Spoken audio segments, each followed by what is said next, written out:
Hey, good morning, gentlemen. It's like 11:45, Saturday, April Fool's Day, April 1st.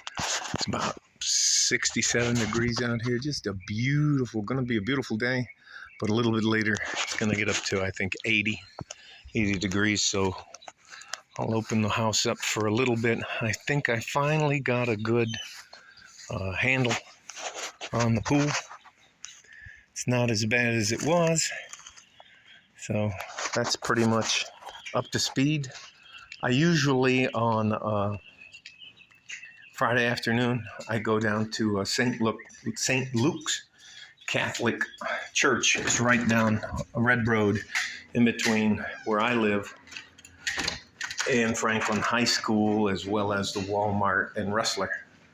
So I usually go down there and I take them stuff for their food pantry.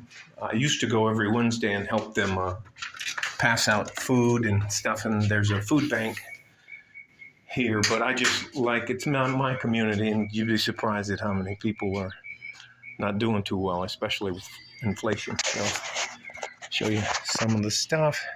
Front of the house, neighbors getting ready to roll out, trees, run back in. And the guy who is the manager for the church, he asked me if he could sit down and talk with me. And I said, okay. And he said he noticed that since 2020, I would come to the church on Wednesdays and help volunteer and do things like that. And he said he thinks it's about time that I join the church formally. And I was like, I'm not really interested in that. And he said, well, listen, as part of joining the church formally, we're going to need you to bring you and your wife in so we can figure out how much money you make, because you owe the church 10% of your earnings. And I kind of smiled to myself and kind of gave him a confused look. I said, I'm not interested at all in joining the church. And he goes, well, then we may not be able to let you come back. I said, okay. And I packed my things up and put them back in my car. And I don't think I'll be going back there for a little bit. I didn't say anything mean to him or anything other than that. I just, okay, no problem. I think that a lot of people don't take in consideration what's good for them as opposed to what's good for everybody or what's good for the whole. That guy doesn't have a job. He ain't working out. The amount of people out there who feel like they're entitled to your hard-earned money it's ridiculous. So I believe in God. I am a God-fearing man.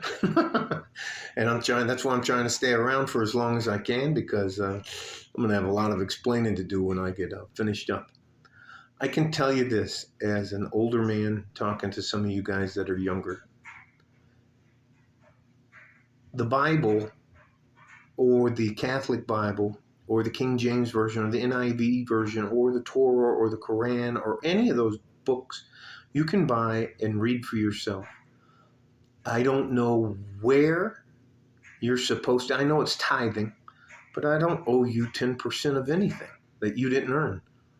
And anyways, I think there's just far too many people in our lives as good average men who think it's that we somehow owe them something more than what we do as service. So I did ask him. I said I thought my service would be good enough. I mean, I don't ask anything from you. I'm just coming here. I help out. I set things up. I tear things down. I don't understand. He goes, well, that's not part of it. And of course, they can whip out the Bible and show you where it says you should tithe. But I don't know how that came to be 10% of our growth.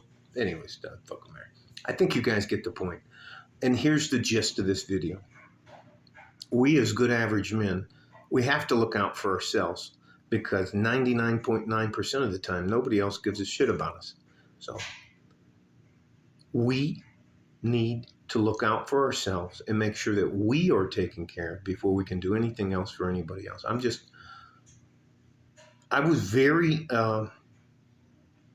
and they almost seemed like I felt like he was trying to embarrass me into giving up 10% of my money, and I'm not a new fool. So it is what it is. You guys stay safe and healthy. Take care of each other if you can. If you can't, take care of yourself. Like a fart in a G-string from West Texas, El Paso. I'm out of here. Bye-bye.